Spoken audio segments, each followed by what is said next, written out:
Hi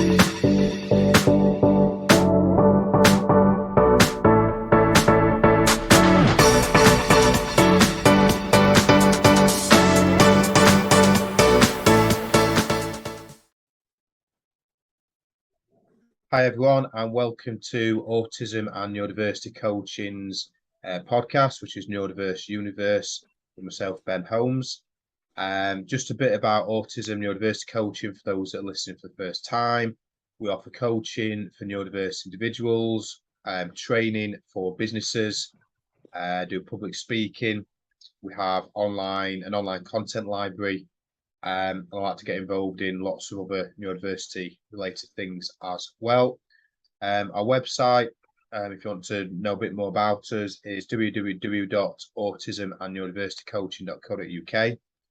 We also have a partner company called Autistic Army. The website is www.autisticarmy.com. So today we have a guest with us. It's Dylan Mathieson Dodd. So welcome, Dylan. Thank you, Ben. So as always with this podcast, we have some standard questions we go through. I'd like to see what different answers we get, and then we'll sort of be more free flowing for the rest of the call. So the first question I didn't say what you are actually. An autism advocate. I missed that bit off. So an autism advocate. There we go. But you can explain more about what you do anyway. So yeah, the first question I normally ask is, when were you diagnosed as being autistic? So it's actually quite strange because I can't give you my exact age at the time because I personally don't remember. But I was either 10 or 11, and it was at Alder Hey Hospital. I'd just been removed from the care of my adopted father and got put back into foster care. My social worker took me to Alder Hey, and the doctor there not only said that so my official diagnosis is Asperger's. But the doctor at the time did say that, I should have been diagnosed way earlier. And I did find out, this is helpful, when I was younger, I was diagnosed with SEN before I was adopted. It was something my adopted parents didn't seem to carry on, making sure schools and that were aware once they adopted me. Okay, yeah. So, I mean, that in itself is an interesting background. You've got the whole dynamic with how that all fits in together. So yeah, so you've known quite a long time then. So we have different guests on this podcast. A lot of them have tended to be late diagnosed. We've not had many that are sort of diagnosed in childhood. So that has a different outlook on things as well. So I think that'll be interesting to look into as well. So in terms of getting the diagnosis, do you remember it meaning anything to you in a negative way, a positive way, or any way, really? When I was made aware of my diagnosis, it was not long after I was in year 7. I'd had a particular meltdown in November. I could even give you the exact date, the 5th of November, 2009. And I got made aware of my diagnosis afterwards. Now, I'd moved in with my 5th family at this point. I'd just moved away from my whole life in Liverpool, where I spent my primary school days, into Leicestershire. So I started in a school where I knew nobody. And I was still getting to grips with knowing, my current family. So I've lived with this family ever since. Yeah. And when I was made aware of it, I was kind of relieved because of my past with a lot of anger I had growing up, just being in and out of the care system. I used to take it out quite physically. I used to have like meltdowns rather than the shutdowns. Yeah. And I never understood why I was so angry. So when I finally got an explanation as to what autism was, I was kind of relieved because it gave me some answers that I've been looking for quite a long time. Mm-hmm. Yeah. No, again, that must have been really tough, going from one place to another, particularly that age. Yeah. And would you say did it sort of change your life then when you got the diagnosis? Absolutely. Like, what the best thing is, so for example, my old primary school, their way of dealing with things was to kind of make me an outcast. So because of my meltdowns, if I was in a classroom, they had me sitting the wall at the back of the classroom facing away from everybody else. Or for example, when they had an Ofsted inspection, I was asked to not come in. Like, not even told to just do something nice, just they told my aunt and uncle straight up, we don't want him in the school for this inspection. When I got my diagnosis, the new school I was at, and this is a saying I always use because I think it helps me out so much more. There's a major difference between understanding and justifying. So when I had my meltdowns, I was told, of course, it wasn't okay to have them. I was still punished. I was taken out of school for a time being. But then I had a school that actually took the time to think, okay, why did he have the meltdown? Where did we go wrong to allow this to happen? And then take the time themselves to correct those issues. Mm-hmm. So if anything, yes, it was of massive benefit to me because I finally had an understanding, not just for myself, but then other people who were taking the time to understand it too. Wow. Just on the whole, the primary school telling you not to come in. That was my primary school when I was in year 6. Yeah. That telling you not. Obviously, a lot of people get told off for not coming in. You've been told to do the opposite. So, wow. Can only imagine what that must have been like. Making your face back, turn away, sort of thing. That must be horrendous. And I think this is where the one of the differences comes in between being diagnosed early on and late on. It seems to be. Because I masked a lot, so I didn't have to do it. I didn't go for any of that because I masked it. Whereas if you don't, if you're not able to, for whatever reason you don't, then obviously you get that extreme response. So yeah, no, that's really interesting to know. The next question I normally ask is, how did your friends and family react? But I suppose this would be an interesting one in itself with you because of what you've already said with moving around, different families, different friends and stuff. So yeah. My aunt and uncle were adamant, before I was officially diagnosed, that I was on the spectrum. Like they'd already researched into it. Like they knew. Yeah. There was still a lot of my family, like my original adopted family, of course, they were adamant that I weren't, even though they knew I'd been diagnosed with SEN when I was like 5. Yeah. So it's hard to say with friends because I didn't have any friends. I had one person from my Liverpool days I kept in touch with, like on occasion, but now I don't even talk to him at all. So friends one was quite difficult because I didn't really know anybody once I was diagnosed. So it was kind of a very new step for me.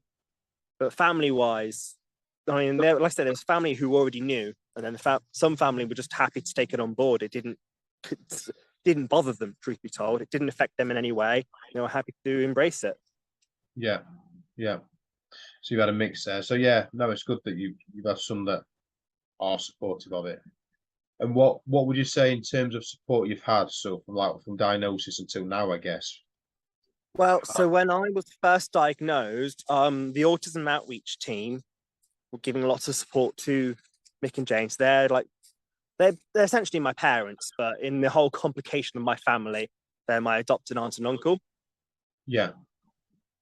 So they went through the autism outreach workshop under a man called Kevin Baskerville, who worked with me one-to-one.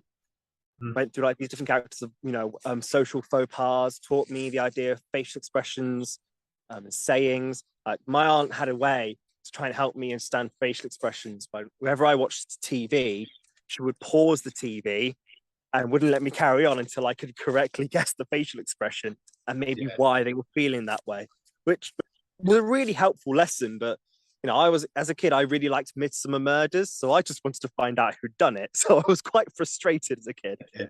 But then even the schools started doing some really positive work. So one of the things that I got taught growing up was the 1 to 5 scale. And the school had set up like a tiny little room, a room that was never really used.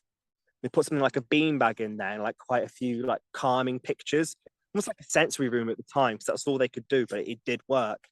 And then through another technique called Circle of Friends, it's the idea of telling, how close, who your real friends are kind of thing. And they introduced that like a peer group in year 8 for me. So people in my classroom who would work with me, tell me where I've been doing really well lately, but also tell me where I could carry on improving. Yeah. No, that's a really interesting answer. Like particularly, like going back to what you said, I think you said your auntie sort of helped you with the facial recognition sort of thing. I know when I've done when I've done my training courses and what have you, I know there's a lot more being done on that, particularly with those who are diagnosed in childhood. I think that's another difference there, because obviously I never had any of that. No one taught me any of that because I didn't know I was autistic. So yeah, a bit of a weird. Like mine's very different to your experience in that sense. So I mean, not to say I didn't struggle with facial expressions, but I was never told I was different or whatever in that sense anyway. So it was weird. But yeah, I think it's good that there's support like that there. But I guess if you wanted to watch TV and it gets paused every 2 seconds, you might be. I can see the frustration in that as well. Well, that's it. You understand the intention behind it, but by God, is it still frustrating? Yeah, I can imagine. Yeah, I mean, thinking back, if someone had done that to me, I would have been quite annoyed. But in hindsight, maybe I'd have appreciated it. I don't know, really. I don't know. It depends if you're a kid or whether you just want to watch TV, don't you? So, yeah. So, what was I going to say? Oh, yeah, other conditions. Do you have any other conditions or disorders or whatever you want to call them that you know of? So I've never really been diagnosed with anything big per se. Like it was mainly because I had difficulties with my family. I knew I had an assessment for PTSD because it's like I had a lot of sleeping difficulties. I had like responses that were quite like that, and but I don't like I was diagnosed with it in the end. Like so, I would have been getting 9-10 from events and like just as a build up over my life under my because I have a very good long term memory. You see. So I still remember stuff back even from my birth family days that was quite traumatic. Yeah. It's one of those, like I say, I've met all my birth family since. We've had no difficulties with all that kind of stuff, but I know still moving forward, like it gives me sleeping difficulties. I've never been diagnosed with anything like anxiety or that, but I certainly do get overtly anxious with lots of situations. Yeah, I understand that. I completely understand. And particularly the long-term memory thing as well. So in terms of disability, do you see autism as a disability or not? So, I don't personally. I understand the whole thing out. One person with autism is one person with autism, and everyone sees it in an entirely separate perspective because everyone's affected by it differently. But I always like to use, and it was from one of the first times I ever did a talk. I was 15. That's one of the people to talk alongside me, and he had on this slide. He's a big fan of Marvel, and there was the quote from Charles Xavier that I've always loved. And it's differently abled, not disabled. Yeah. No, I like that. Yeah, I mean, with that question, and it's sorry if you get flashing every now and again, just let me know if it causes issues. Yeah, I like to know what people say to that question because again, you're going to get a different answer. I mean, most people I've spoke to don't think it's a disability, but then it's the environment that can affect things, etc. So also, half the problem is, of course, is then when you're trying to help other people, is whether they class it or not. So a couple of years ago, I had to go to hospital because I had really bad tonsillitis. And they left me in the triage and they finally sorted me out a room at 2:00 in the morning. And they have a nurse asking me questions. And she asks me if I have a disability. Now, of course, I know some people consider it so. So I said, well, if you count it as one, then yes, I have autism. And we ended up getting into a bit of an argument about it, which didn't help me because I was stressed. I was ill. It was 2:00 in the morning. I'm just trying to help this lady with her paperwork. I don't know if she, as the NHS, they class this as a disability. So I'm just telling her, if you do, then you need to put down my autism. If you don't, then no. yeah, no, I mean that's completely different. That's a minefield in itself. Yeah, it's like with employment as well. Do you have a disability? I don't know. Yeah, I totally get that. So a bit of a random question now. What is your favorite color, if you have a favorite color? It's one of those. It's changed over the years as a kid. Like when I first got adopted, I was a big fan of the Chelsea blue. Chelsea FC. I used to collect the magazines every month. And that was always my favorite color. Then for me growing older, it was like the red, like of a Sith lightsaber. Yeah. So I've never really stuck with one color because again, I like that dark blue, but then sometimes I feel like, it's a crimson red. But it's only ever been those two growing up. So I think it just depends on my mood, but it's always one or the other when it comes to those two. Yeah. Okay. Yeah, that's interesting. Special interests. Do you have any special interests? What I are do, they? yeah. And I'm very happy you use that term, because a number of times I've been told that they are obsessions does annoy me. And I have to remind them that the major difference is you receive no pleasure from an obsession. You're not happy that you have to turn the light switch off 10 times just before you leave a room. Yeah. But for my interests, it's politics, which is quite a controversial one for obvious reasons. Yeah. Star Wars, Pokemon, Yu-Gi-Oh! So I'm very much into my gaming, board games, card games, or trading card games, and video games. So amongst that kind of stuff. Okay. Yeah. No, it's interesting you say politics. I mean, I hate politics. I'm like anti-politics. So, yeah, that's interesting you say that. But I can see, well, it doesn't matter whether you like it or not, but it doesn't bother me in the slightest. But it just out of interest, is like justice linked to that, or is any particular reason, or? Well, for me, when it comes to politics, like I've always had an interest in how things are run. Yeah. You know, how countries organize, how the economy works. But I think my bigger thing is I've always found it easier to talk to people, because when it comes to talking about politics, yes, you can easily set up a massive argument.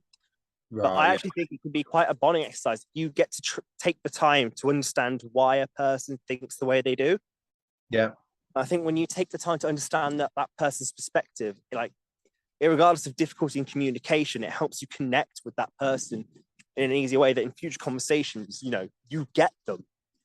So even if you completely disagree with them on several matters, you know, when it comes to this or that issue, you know where they stand, you know them far better as a person. I mean, I also do like playing devil's advocates. So I do like to challenge them, not to say that they're wrong, because I don't like ever doing that, but I do like to try and see why people support those kind of views as well. Because whether it's because of the media they consume or their own personal circumstances, it, again, helps you better understand a person. Yeah, no, I completely understand that. Completely understand. I think with me, what puts me off politics, I mean, how you describing it, then I just see politics as like politicians, like, so that just puts me off because I don't trust any of them, to put it bluntly. So that's why I sort of shut off from it. But I think if it's more about views on life and things like that, that's where I'm very, very interested in. So maybe I need to look up the term politics, I think, for me to because I just think, you know, Downing Street and all that, and I just shut off from it. But when you talk about other more intricate things, maybe, yeah, I can resonate with that a lot more. Well, yeah. politics is all about human discourse. It's kind of its fundamental definition. It's about, yes, it's about how, you know, civilizations run themselves. It's also about kind of basis of people's, you know, their thoughts, their feelings, and how, you know, as separate people, you can have a joint society. Like, it doesn't matter what the system is that's run by it. What matters is how you're able to live together when you could be so different. Yeah. No, I totally understand that. Totally. So, next question.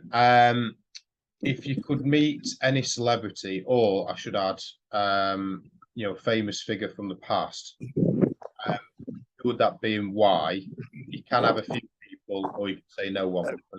I have one, and it's one that I don't know if many of your listeners will have heard of before, but it's someone who's always fascinated me, again, when it comes to politics, and his name is Aaron Burr.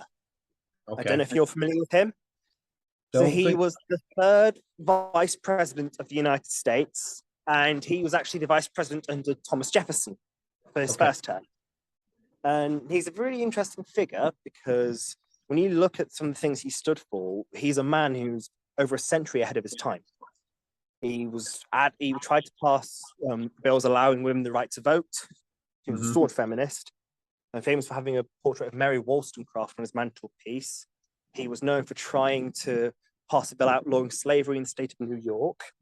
Yeah. And then one of the things he did do was he was able to create a bank which allowed middle-class people to get loans to buy property. Because at that time, if you didn't own property, you couldn't vote in elections. So he was the person who started allowing middle-class people to be able to vote in who ran America. Right, yeah. But the problem is he's often demonized. And even in today's society, especially after Lin-Manuel Miranda launched the Hamilton musical, because he's famous for challenging Alexander Hamilton to a duel and defeating him, leading to Hamilton's death. Yeah. And I believe there's so much I want to meet him, because there's so much I feel I could learn about him, learn what made him think the way he did to be that far ahead of society at the time. Yeah, no, it's a good answer. Yeah, I mean, again, I don't know much about him, but as you've said, if he was that ahead of his time, then yeah, it's understanding the psychology side, how he was that advanced in that thinking. Well, he still did a lot of what's considered to be bad things. He was accused of treason on 2 occasions for trying to set up a new country where they thought he was coming in as king. But he never got found guilty. And the worst thing is he ended up dying completely broke in 1836 as one of the last, he wasn't officially a founding father, but he was alive at the time. He served under George Washington. Yeah. And he was someone who, again, you compared to other figures at the time, no one had the mindset that he did. No one had an idea of getting closer to equality than he did. Yeah. Yeah. No, really interesting. Might look him up after as well, actually. So just with yourself, where you're based at the moment, not right now, but as in, well, yeah, generally where you're based, where do you tend to work? Do you do it remotely or in person? Bit of both, actually. So I'm based in Leicester, near the town of Market Harborough. And so I do have my own consultancy. I've just recently started. So I've been doing talks for 8 years now as a volunteer. I started when I was 15 years old in Leicester, working with their autism outreach team at the time. And I've just been doing more and more volunteering. Like, I'm now the co-chairman for the Autism Partnership Board, the Leicestershire and Rutland. Okay, I've recently become a school governor for a specialist school in Leicestershire as well. And I love doing everything that I'm doing. I just feel I'm at a point now where I'd like to be able to do it full time. Yeah. So do you do other things as well as that then, at the moment, or not? I was working in recruitment until the beginning of this month. I've took some time away from that. Okay. So I could focus on trying to launch my consultancy as a business, because I did notice when I was putting time in for that, I wasn't committing to the thing where my heart is. I was lucky enough that where I was working, so I did a year there, I had a fantastic team of people who really understood me, but it wasn't an industry my heart was solely in at the time, especially not on doing the whole kind of cold calling side of things. Yeah, I understand that. So do you feel happier now that you've come away from that and you can push towards your main sort of goals and what you wanted to do? I'm happy I've come away from cold calling, but I do miss the team. Yeah. I still remember, as a kid, I was told I could never expect to be able to work in an office. I could never expect to make anything out of myself. In fact, I could do a year in an office with people, take part in the banter. I still had, I definitely stood out a bit. I had a few nicknames, which I really liked. And to be able to come away from that, I do miss it a little bit. But even they, we were always aware that my passion is with autism. It's always been there. It's never gone away as a kid. And especially when I knew I could start to make something out of myself, I've always ever only wanted to give back. That's what started me when I was 15. So, and I think even if I was to enter a full-time job in any other kind of environment, it wouldn't take away from my passion being doing talks, working with one-to-one with kids, working with parents, even working with businesses. And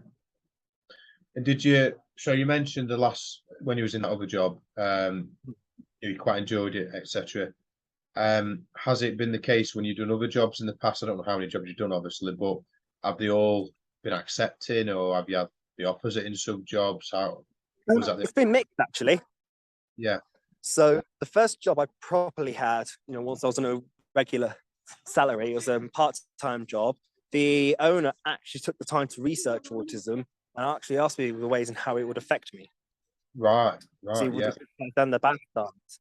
Now I only did like, shelf stacking, did a bit of cleaning up at the end of it.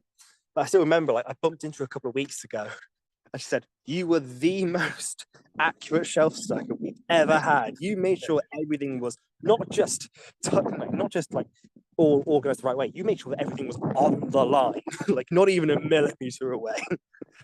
And then another job I had, because I've always been open about my autism on my CV. I Right. once got asked at a job interview, how do I solve the problem that is autism? When I heard that question, I just burst out laughing, just said, "Here's how, don't see it as a problem." So they asked you that in the interview, was that, did you say? Or Yeah. Yeah, how they did asked you... that into the interview. Right, okay. I don't know what they I don't know what they're expecting. Well, so autism's a bad thing, so how do you solve it? I don't know. Yeah. Right, no, that's interesting. Yeah, I mean, it's good that you've disclosed it, because I know many people wouldn't disclose it because they know they're going to get negative, comments from that. So it's good that you've done that. And at the end of the day, in my opinion, if they don't take you on because of being autistic, then it's not the right place for you anyway, and they need to get training, etc., on how it all works. So yeah, that's interesting as well. So you've obviously talked quite a bit about you doing doing talking since you was 15. So yeah, just how did you get into that? How did that first start? And yeah, do you want to talk about that? How much you enjoy it Yeah. and to talk about? So it first started, I can give you the exact date of my first speech. It was the 24th of March, 2014 in Wigston. Where, sorry? Wigston. It's South Leicester. Okay, yeah. And again, I was studying for my GCSEs at the time, but I'd always wanted to give back to Autism Outreach. So when I was diagnosed, they'd helped me get through my diagnosis, and I just went from strength to strength. Yeah. In a time that beforehand, I was told I could never make it. I was always going to be almost like a young offender, essentially. I was never going to have a chance at life. It wasn't worth me trying. And they really believed in me and helped me become so much better. I just remember asking my mentor at the time, "What can I do to give back?" And after a couple of weeks, he came back to me and said, "Well, we have a parent workshop starting in a few weeks. Right. I've got a couple of experts by experience who are also talking. Would you like to do a talk?" So I jumped at the opportunity. I said yes. Yeah. And I prepared my cue cards, ready to talk. I'd never done a public speech before. I was very nervous. And then the other two people who went before me both had very nice, detailed PowerPoint presentations. And I was on after them, and I looked at their presentations, felt like what I had was nothing. So I just went up to the lectern, chucked my cue cards on the floor, and started talking. Right. Okay. Yeah. I just rolled with it. I thought, I don't want to keep looking down at these. And how did it go? Did you feel it went really well? You could I just... think it went really well, yeah. That's really What good. I've noticed is the rewarding part when you do a talk, especially like a public talk like that, isn't doing the talk itself. It's the people who come up to ask you questions afterwards. Yeah. Never even mind the Q&A you might do at the end of a session. It's those that afterwards want to give you a more one-on-one case. They're the ones you can tell are really invested in what you've just said. Yeah. One of the other podcast guests we've had said a similar thing to that, actually. So that's interesting. I mean, I've been one of those people, not necessarily for autism related things, but for other things, talks I've listened to where I've asked questions at the end. So yeah, it's interesting seeing it from the speaker's point of view, because I suppose it just validates so much more what you're doing, that someone's that interested, they want to speak to you at the end. So it must make you feel really good about that and confident to sort of continue. And that's it. Like, again, I've been doing it ever since. I even did teachers' conferences. I've been working with a few charities as well. When I was at university, I asked the Autistic Spectrum Society, so I was on the committee at the time, to come down to Market Harbour to do a Q&A for parents for the LAS. And that was really rewarding for them as well, because I was getting people who had never done such a thing before, I knew they wanted to give it a go. Yeah. And you can give back. It's so rewarding. Yeah. No, absolutely. Absolutely. So are there any areas in particular that sort of interest you more about autism? I mean, I would imagine you just love the whole topic in general, but are there any particular things you like talking about related to it? One of the things that I've recently come across is, of course, is use of language when it comes to neurodiversity. Yeah. So I have an advocacy group through a charity called Mosaic across Leicestershire. Yeah. And I engaged in a debate a while back. Now, I've always been open about my diagnosis, but I was formally diagnosed with Asperger's. Yeah. Of course, I'm aware that because of his history, it's not a very good name, but I've always said it because, in my opinion, it was a factually correct statement. Yeah. There's nothing wrong with that. Yeah. And then there were some people who took exception to that and weren't happy with me using it. And I remember at the time, I didn't understand the issue. Uh-huh.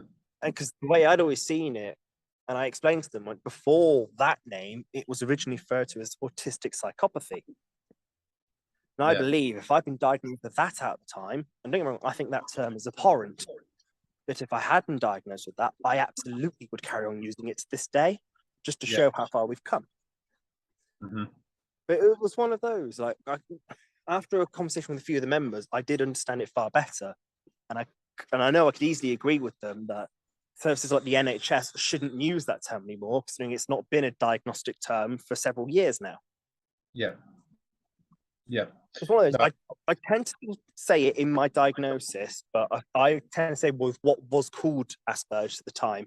It's now just ASC. So I tend to put it like that way. Yeah. Because, I think it needs to still be mentioned because, that's the factually correct statement. But I think it needs to point out, that's not it anymore.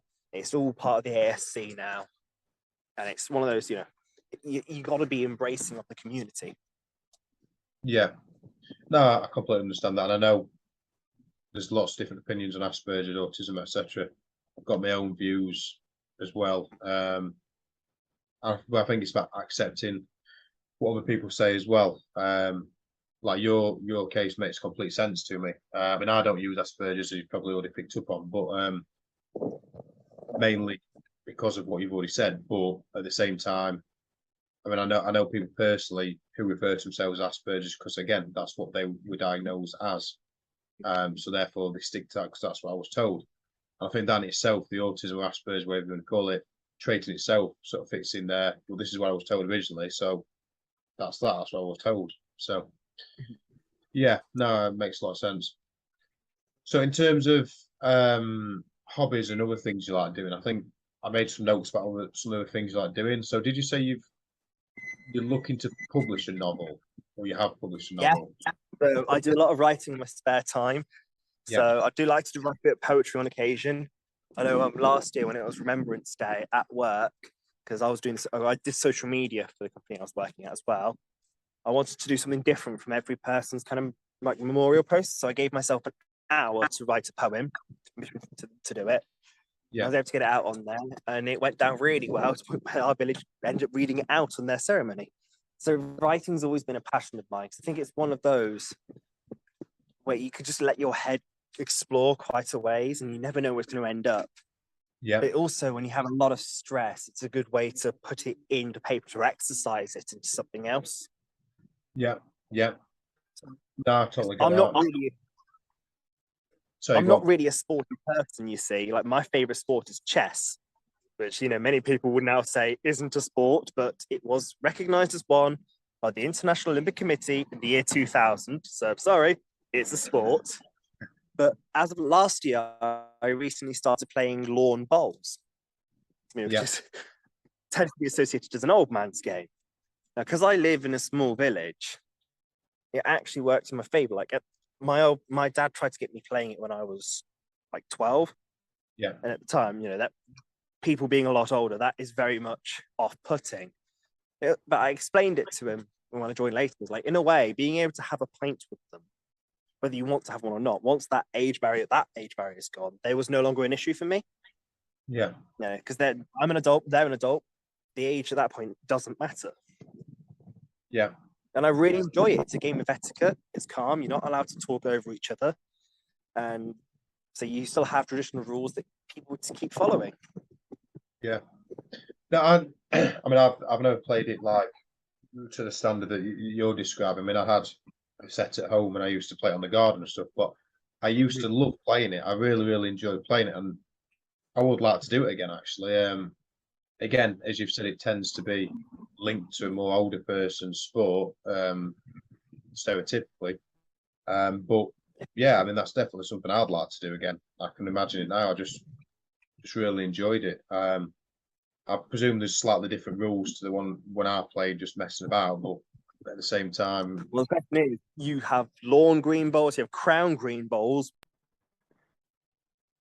There you go. Sorry, carry on.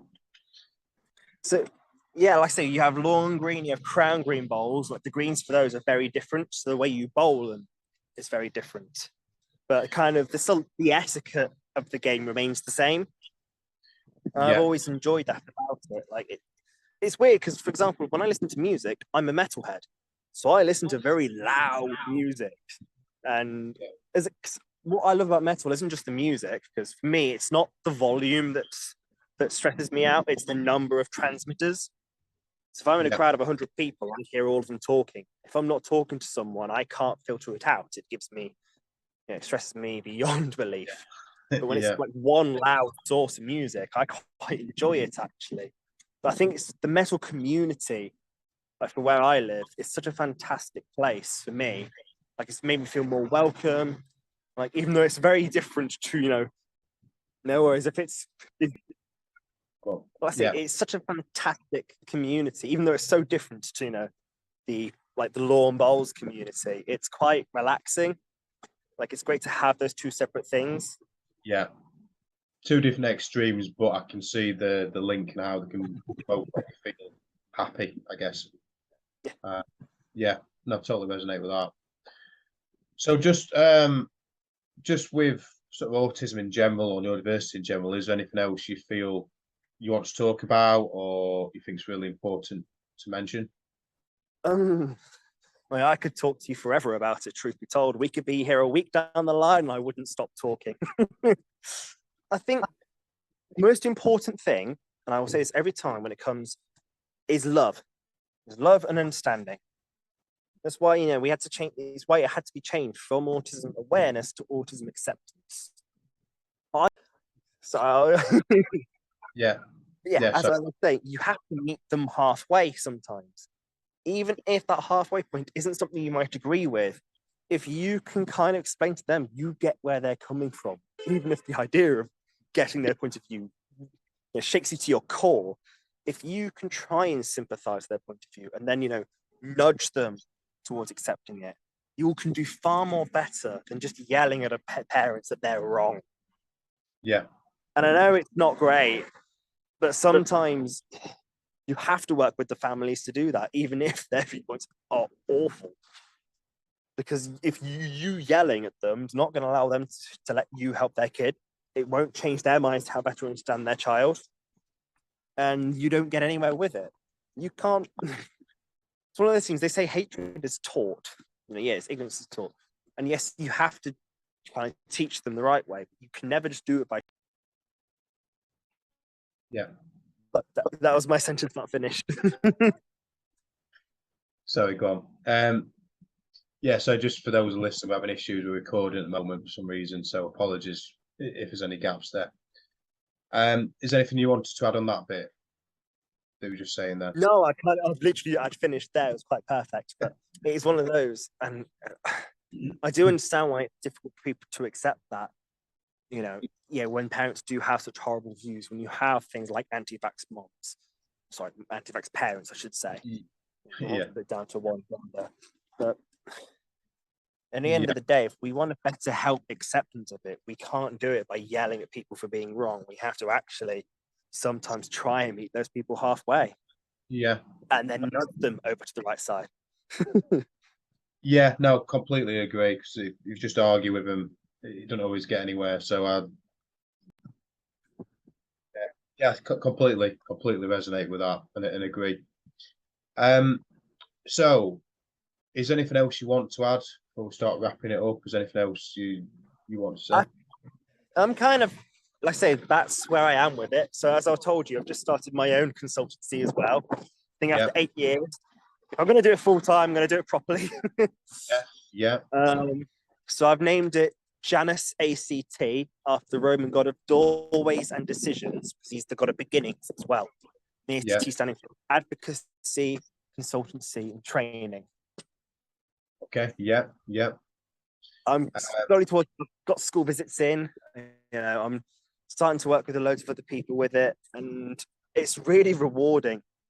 I've noticed. Like, I'm happy. I'm in a position now I can start to make a living out of it, but it doesn't change the passion that I've already had.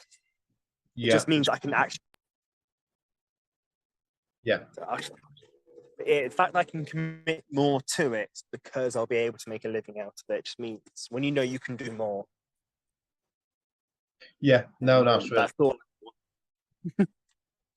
Yeah, no, good luck with it, and it's good to see you starting that journey and doing what you've been doing for the last several years. I hope you can do it full time, push on with it, and continue to educate people and make people's lives better through knowledge and understanding and acceptance. Well, thanks for being on the podcast. It's been great to have you. Sorry for the issues towards the end. We've kept stopping recording. So hopefully it'll come across okay in the actual podcast. Thanks everyone for listening. Thanks for having you, Dylan. Thank you, Ben. I've enjoyed it.